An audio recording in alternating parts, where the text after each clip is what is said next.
So I've been thinking about the problem of hierarchy for a little while, and I thought if ever there was an opportunity to discuss it on the right occasion, a presidential address was the right one. And so social equality and the problem of hierarchy is my topic. And I'm not going to read the paper. I will work through the themes. In this, I'm very influenced by a little clip I saw of the poet Dylan Thomas doing a little poetry reading and stopping in the middle and saying, "Someone here is boring me. I think it's me." And that is what I have when I read out a paper. So you'll find hesitations, things going a bit wrong, but that's the price you pay for me not being quite so bored about it. Okay, so I want to start by locating what I'm doing in a broader set of debates about equality. And many of you will know that within the theory of equality, there are now two, one way of distinguishing the positions in the field is to distinguish those people who concentrate primarily on issues of distribution, one way or another, and those who tend to think of equality more in social or relational terms. And so on the first side, we have people like Ronald Dworkin or Jerry Cohen. Cohen said that he takes for granted that an equal society is one that distributes something equally. But what is that thing? Is it money? Is it standard of living? Is it need satisfaction? Is it well-being?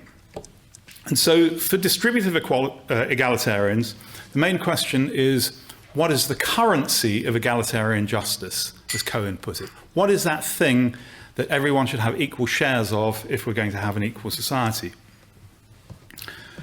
Now, opposing distributive equality is the theory of social equality, or more commonly known, I think, as relational equality, that says that the essence of equality is not so much what people have, but how they relate to each other.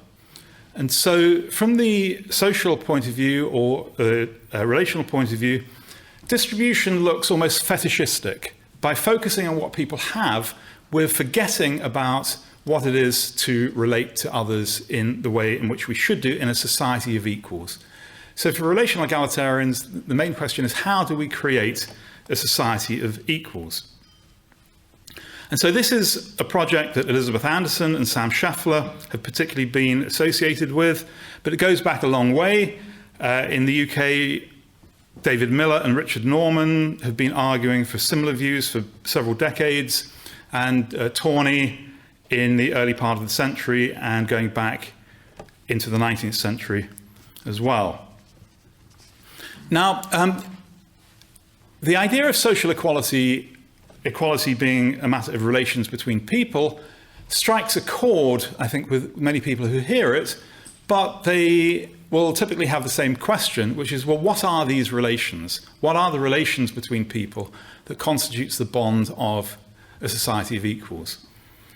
And there, relational egalitarians have had more trouble specifying what it is that constitutes the bond, the relational bond between people. And so David Miller, for example, says that it is possible to elucidate the idea of social equality in various ways, but it's very hard to give a precise definition.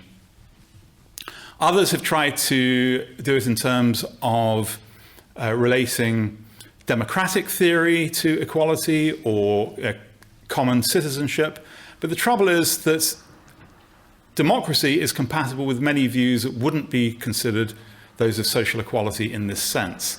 So it's very hard to get a thick account of the relations which are not very partial or illiberal.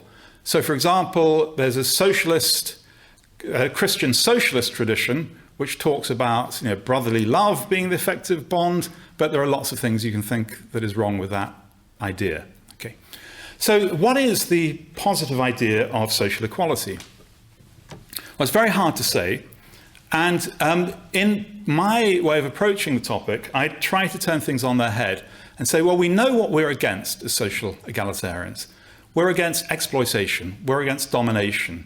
We're against discrimination. We're against a whole host of asymmetric and alienating and exclusionary social relations, including hierarchy. And so how about just defining social equality as the absence of these negative relations? And so if you take that view, there are lots of different ways in which you could have a society of social equality. There's not one model of social equality. There are lots of ways in which you could have socially equal societies. But what they have in common is they avoid exploitation, domination, alienation, and hierarchy. Okay, so that's one debate, or one and a half debates, the debate between distributive and relational egalitarianism, and also the difference between having a positive view of equality and a negative view in the sense of equality as opposition to inequalities.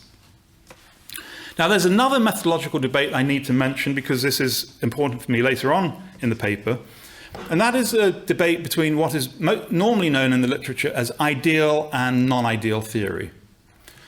Now, the way this is typically portrayed is that people who believe in ideal theory want to come up with principles of justice that apply quite generally, whereas those who believe in non-ideal theory don't do that. Right? So there are various ways in which you can cash out the notion of non-ideal theory. Sometimes it's about individual motivation. Sometimes it's about starting where we are rather than in the imagination. Now, most political philosophy that we study in philosophy departments has been ideal theory. And so if you think about Plato, if you think about Rawls, they're coming up with theories of justice that have wide application, not necessarily universal application, but application over a whole range of societies. Now, what do non-ideal theorists want? Well, there are a number of different ways of cashing this out. I should say I protest this way of making the distinction between ideal and non-ideal theory. I think it's prejudicial because it makes it sound like non-ideal theory is somehow second best, and ideal theory is the right way of going ahead. I prefer to contrast ideal theory with real-world theory, maybe not even theory, real-world philosophy. I prefer, that's not my best option.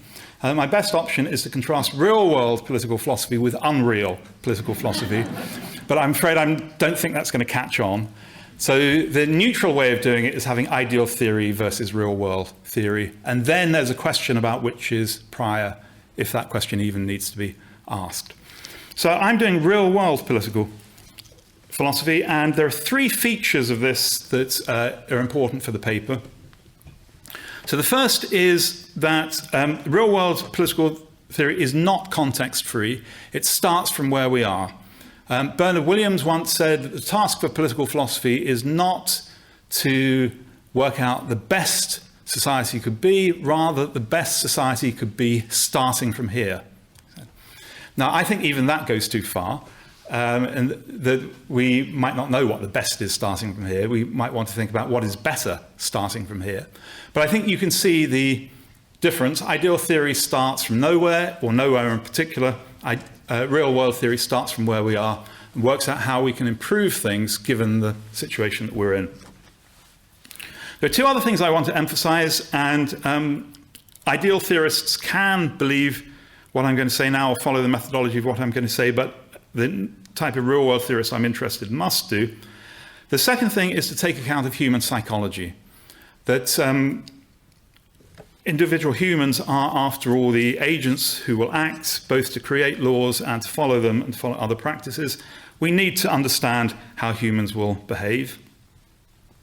And this leads to a third related idea, which is that we need always to take into account longer-term effects, and in particular what can be called second-round effects. So to explain this, it's very common for political philosophers to see a social problem and think the answer is to create a law and then assume that everyone is going to follow that law once the law is created. If that were true, there would be no one in prison.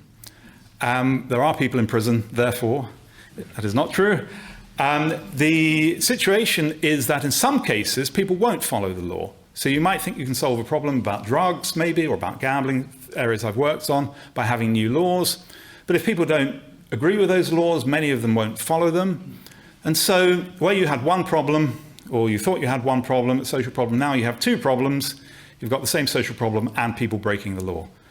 And so you always need to think about how the world will react back. So sometimes I put this in that political philosophers often behave as if they're in a decision theory context. They've got these clear choices. You do this, that will follow. You do that, that other thing will follow. But we live in a game theory world, and you do this thing and the world will react back to you in ways you may not have foreseen. And we need, as much as we can, to be thinking about those second round effects. What will happen if? How would we reply? Think of it more like a game of chess in which there are strategies and things coming back to you than a simple decision. Okay, so going back then to the issue of hierarchy. It's very important for me in my methodology, the negative methodology, to think that hierarchy is a bad thing from the point of view of social equality. That's part of the starting point. But that, in a way, is ideal theory. So in the ideal world, there will be no hierarchy, you may claim. I'll come back to that just in a second. But from the point of view of non-ideal theory, real-world theory, even if it is true that in the ideal world, we should abolish hierarchy, it doesn't follow that that is exactly what we should be trying to do now, because we're in a world full of hierarchy, and what would happen if we tried to abolish those hierarchies? How would the world react back on us if we tried to do that? So that's something I'm going to think about more towards the end of the talk. Also, and part of the motivation of this paper is that I've given this introduction to the theory of equality several times. I've said that I'm opposed to hierarchy. In the question session, someone puts up their hand and says, surely I can't be opposed to all forms of hierarchy. Surely I can't be opposed to all forms. And as I say in the paper, that question normally comes from the senior professor in the room rather than the early career fellow. But that is not quite enough on its own to discredit it. But there may be some reasons why we want some hierarchies for some purposes. Okay, so second section of the paper, the manifestation of hierarchy. This really just takes us through some very well-known thoughts about the existence of hierarchy in the world that we have. The pervasiveness of hierarchy was put very well by Michael Walzer in the opening of his book, Spheres of Justice. This is on page 7 of the draft. He says, equality, literally understood, is an ideal ripe for betrayal. Committed men and women betray it, or seem to do so, as soon as they organize a movement for equality and distribute power, positions, and influence among themselves. So even movements for equality very quickly organize themselves into hierarchies. Some people in power, some people making decisions, some people making the tea. So this is something that we need to acknowledge.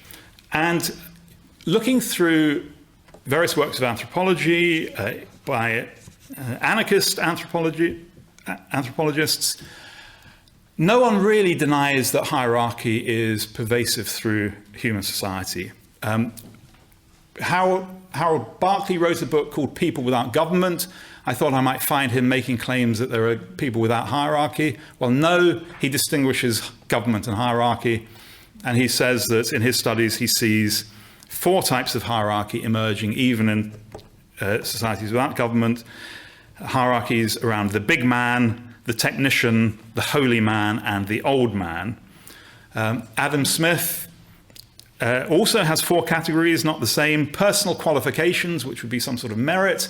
That doesn't sound so bad, except that Smith says that never actually happens. Then there's age, short of dotage, he adds, fortune, and birth. Okay, so I think there's no doubt that hierarchy exists, and it exists in 2 forms. The anarchist Murray Bookchin made a useful distinction between hierarchical relationships and what he called hierarchical sentiments, which I think is helpful for me, because hierarchical relationships are the way hierarchies exemplify themselves in behavior. Hierarchical sentiments are really the attitudes you have to other people. So I would imagine very few people here are in a hierarchical relationship with the royal family. I also think probably few of us have hierarchical sentiments in relation to the royal family, but there will be some people who look up to the royal family, even though they're in no relation of power with the royal family. I will come back to that. But it's very interesting how hierarchy manifests itself. So James C. Scott, talking about Malaysian peasant farmers, noted how the hierarchy manifests itself in terms of visiting relations. So who visited who? And it would always be the poor visiting the rich. Marilyn Fry has very similar observations about access. Who has access to you and who do you have access to? So you have access to your children's bedrooms, they don't have access to yours, or only on your terms. The president has access to almost everyone if he wants it. Almost no one has access to the president. After the French Revolution, I read just last week that tailors stopped visiting their customers after the revolution. And so this was a very interesting way of trying to normalize what had previously been a hierarchical relationship. That if the aristocrat called you, you said, come to my shop. You no longer went to their house. So that visiting, I don't know if it's a cultural universal, but it's very common in that hierarchies manifest themselves in those forms. And we could find myriad other ways. Okay, so liberal egalitarians have been concerned about hierarchy. And there's a type of liberal egalitarian orthodoxy that had developed and for a while I thought was all there was to it. The goal, of course, is social equality. We all want to be on a level. We want to look each other in the eye, no one above, no one below. It's very interesting how these physical metaphors are used a lot, or sight metaphors about looking people in the eye. Shoulders come into quite a bit. Who you rub shoulders with, who you march shoulder to shoulder with. And so we're full of metaphors for equality, but maybe we've got less content to put behind those metaphors. But Bertolt Brecht has the idea that what the socialist wants is no one above them and no one below them. You don't want to look up, you don't want to look down. R.H. Tawney had the idea that the great enemies of equality, there were many enemies of equality, but they include snobbery and servility, looking down at people, looking up at people. And so from the liberal egalitarian point of view, all of that needs to be swept away, at least in ideal theory.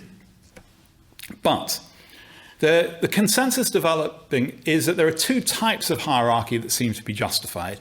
And this may be the basis of the challenge that was regularly put to me. So one of them is sort of hierarchies of esteem. And Karina Foré has written about this, as has Tim Scanlon and many others. And here the thought is that some people just have better talents in some areas. And it would be wrong not to give them praise, admiration for that.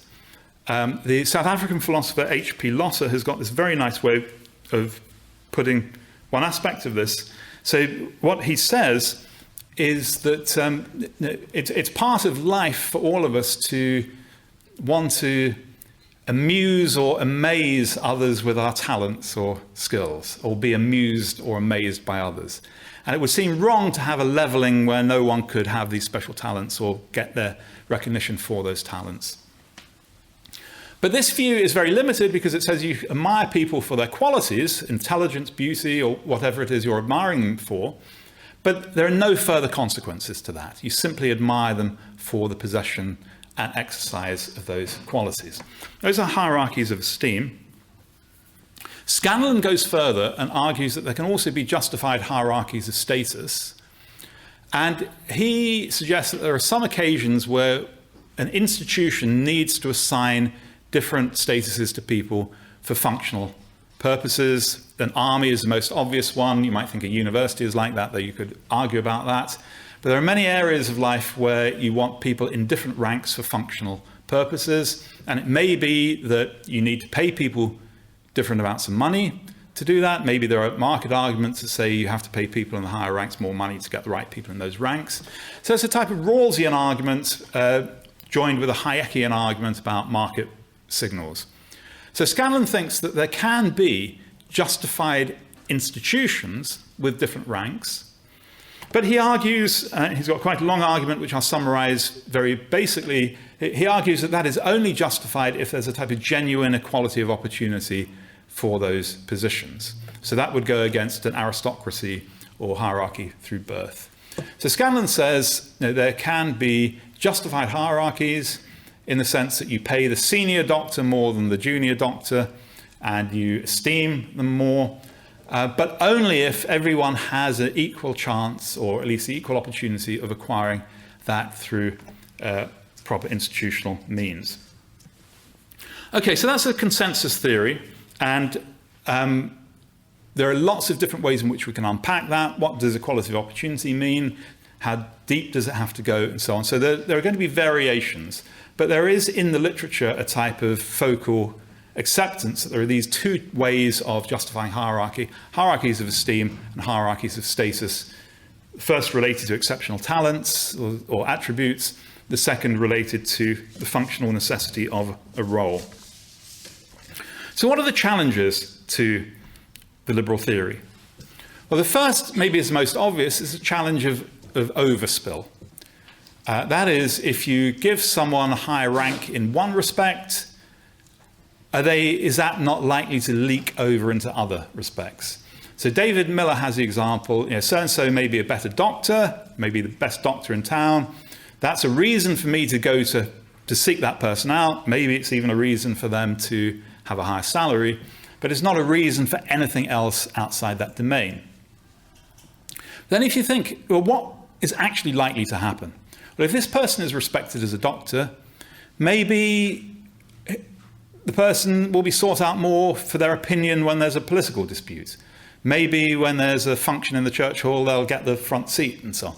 So you start deferring to this person outside the original sphere they're in. Those are innocent examples, but we see it all the time that people who have achieved preeminence in one area feel are entitled to equal preeminence outside that. Michael Walzer wrote an entire book about this, really. This is what Spheres of Justice is about the way in which people who achieve a high level in one area will tend to use that to dominate others in other areas where they don't have the same justification. So, for example, the most obvious case is you might think if you're good in business, you're entitled to more money, but that shouldn't mean you should have more political influence. But how are you going to stop people with more money having more political influence? And so there's the problem of overspill and how to stop it, which is extremely difficult to do. But there's another challenge to the liberal theory, which has not, as far as I know, been addressed. And this is really what I want to concentrate on for the time remaining. And that is, in a way, that the victory has been won much too quickly here. The thought is, the background is that human beings have organized themselves into hierarchical societies. Social egalitarians, we say this is unjustified, except in these very limited cases of esteem and when it's related to function. But there is a view that the need for hierarchy goes much deeper into human psyche and motivation than that. And I was astonished, actually, to find this view in Simone Weil, in her Need for Roots, which is a very unusual book. I wasn't reading it to learn about hierarchy. Actually, I'm not sure why I was reading it, but I was reading it. And she begins by talking about material needs. If you don't know about this book, this was written during the Second World War. She had come to London. She was working with the Free French, and she was asked to write a sort of manifesto for French reconstruction after the war. So here she was in Kent in the bitter cold winter. She was physically ill, but she had decided not to eat more than the rations that Parisians were eating. And so she was deeply malnourished. She might have been sort of hallucinating when she was writing. So the Need for Roots is almost a spiritual work in some respects. And there are some very peculiar passages in it. So she begins by talking about the material needs of human beings. And these are the obvious ones: food, lodging. And you can tell what time of year she was writing and where she was writing, because she talks quite a lot about heating and the material need for heating. But she also talks about the needs of the soul, and she lists a whole load of needs of the soul. One of them is equality, and she says that even though we should have role differentiation, there should be no reason why the professor should be given more respect than the minor, which is very similar to a social egalitarian view. But then, on the same page, she says that hierarchism is a vital need of the human soul, she says. It's a very short passage. I'll just read it out now. She says, it's composed of a certain veneration, a certain devotion towards superiors, considered not as individuals, nor in relation to the powers they exercise, but as symbols. What they symbolize is that realm situated high above all men and whose expression in this world is made up of the obligations owed by each man to his fellow men. A veritable hierarchy presupposes a consciousness on the part of the superiors of this symbolic function, and as a realization that it forms the only legitimate object of devotion among their subordinates. The effect of true hierarchism is to bring each one to fit himself morally into the place he occupies. Now, it's very hard to read that after you've just read a passage extolling the virtues of equality. Very easy to dismiss it. She had a strong religious belief. Maybe that's what is coming in through here.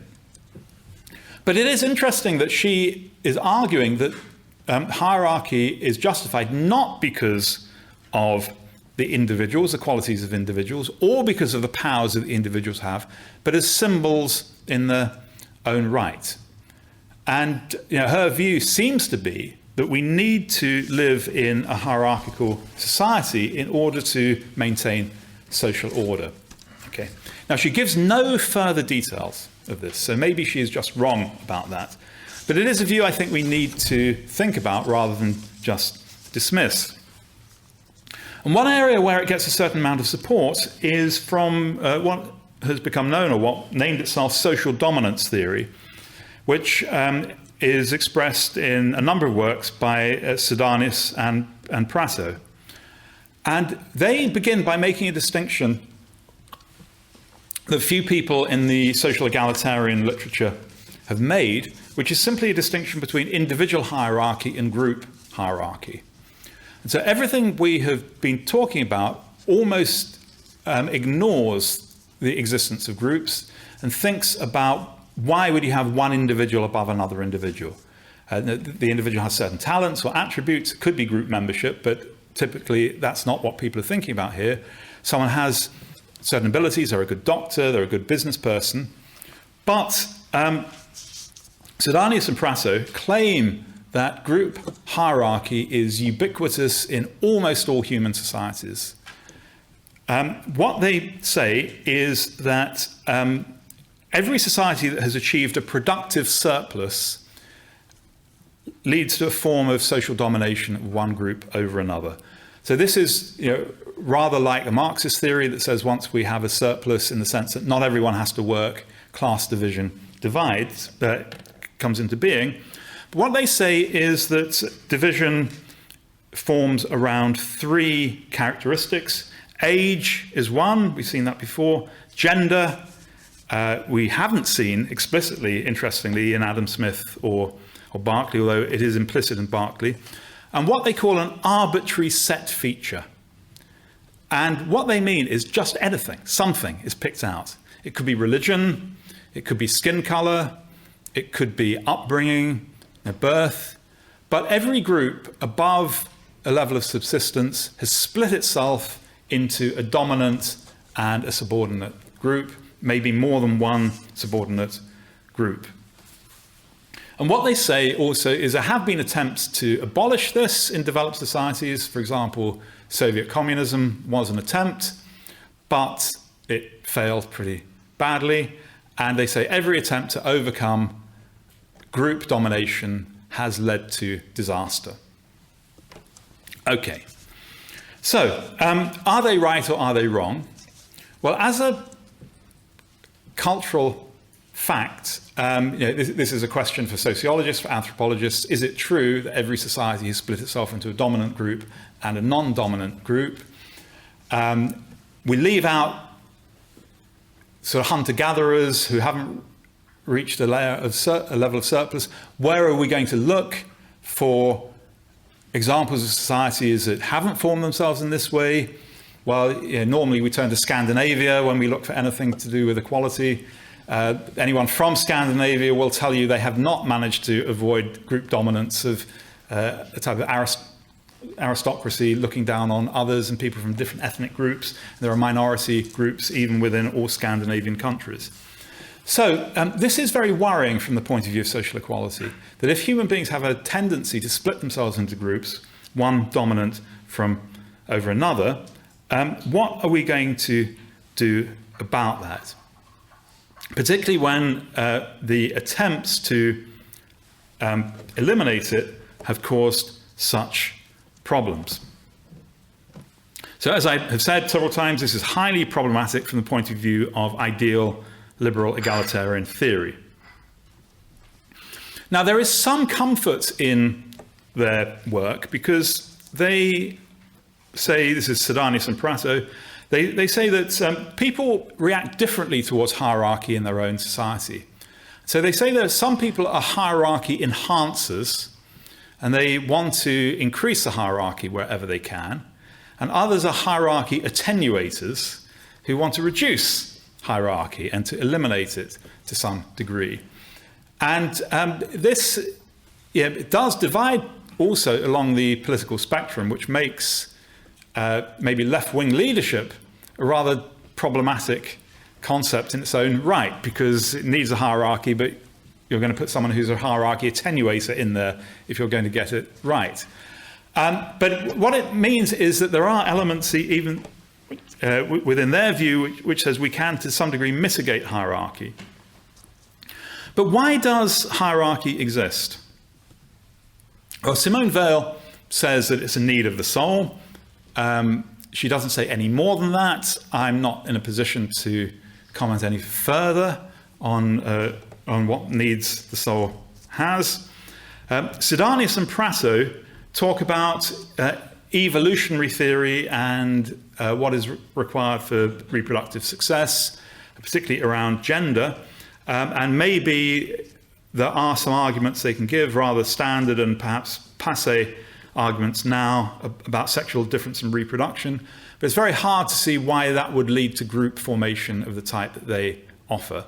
And so I didn't find within the writing a strong model of how evolution would lead to the type of group hierarchy that they are discussing.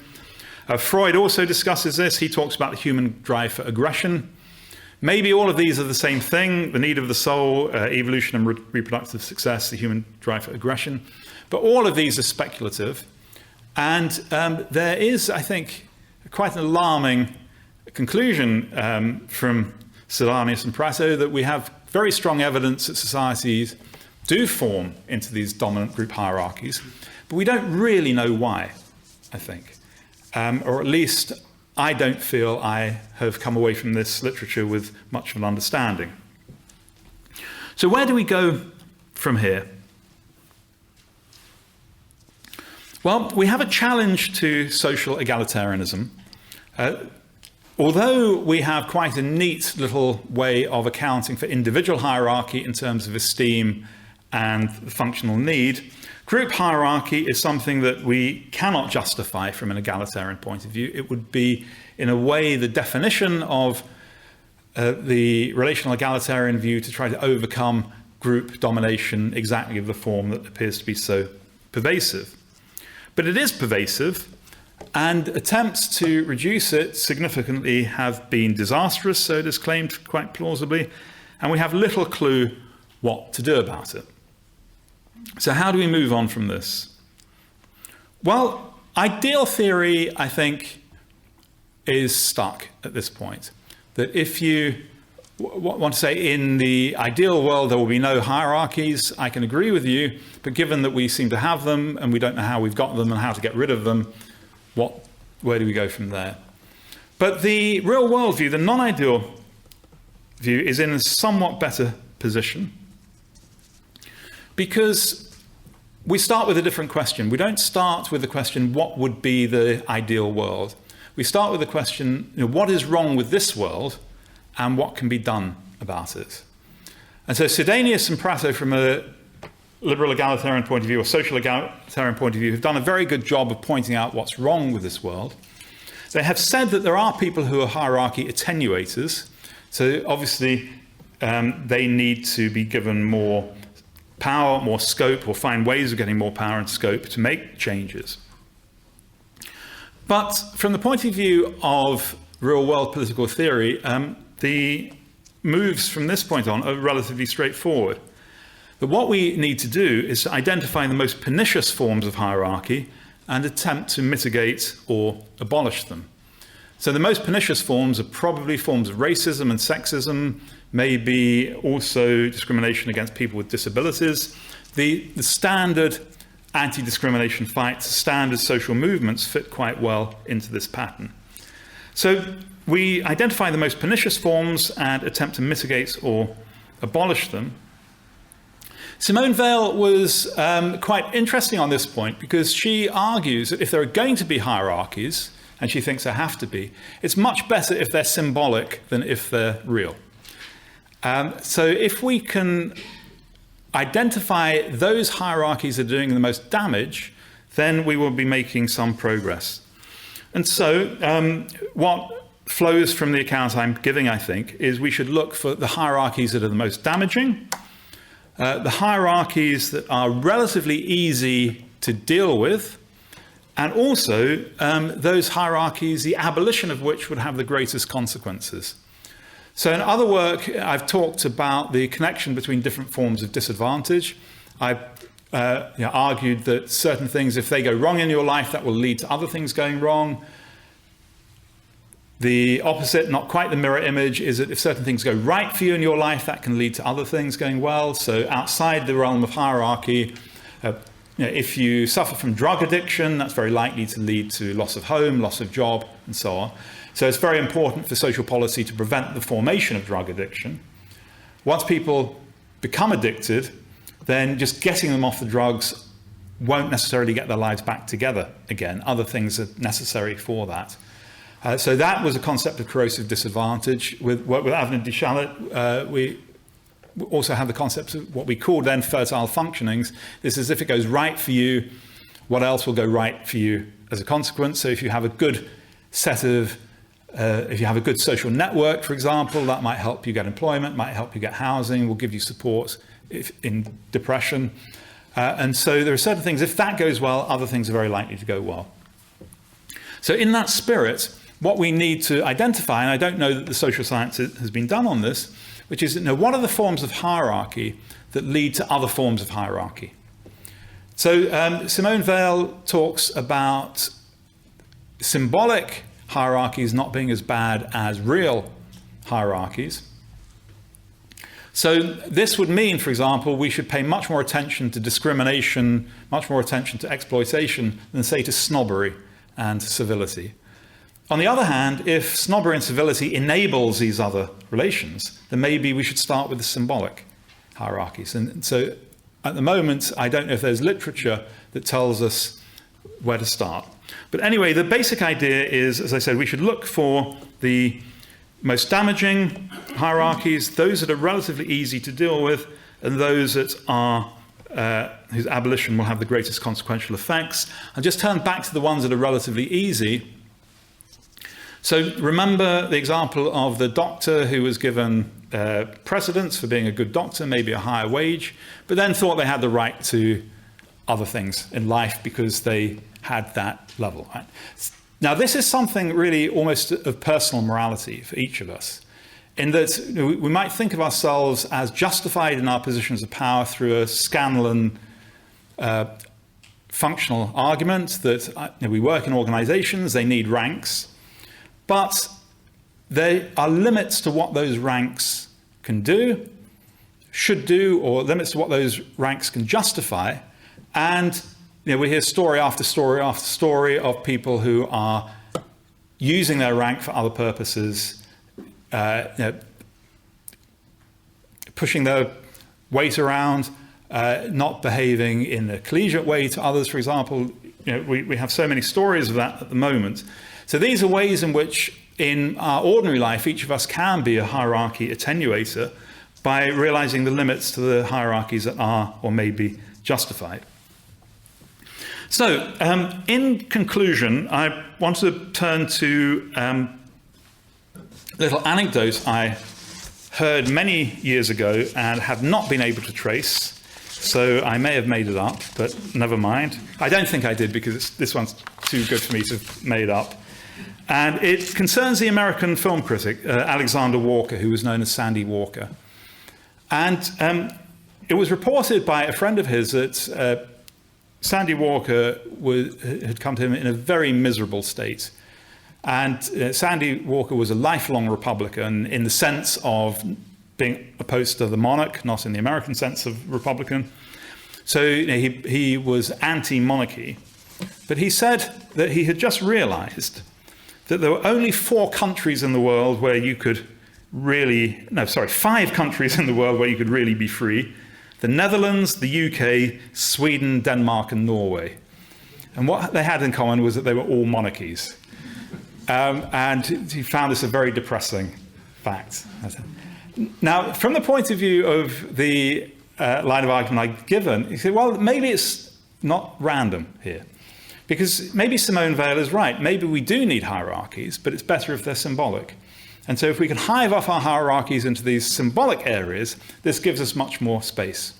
So the last thing I thought I would ever be doing as a philosopher is defending the monarchy. But I do see that there could be a little argument here for that purpose. Okay, well, thank you very much.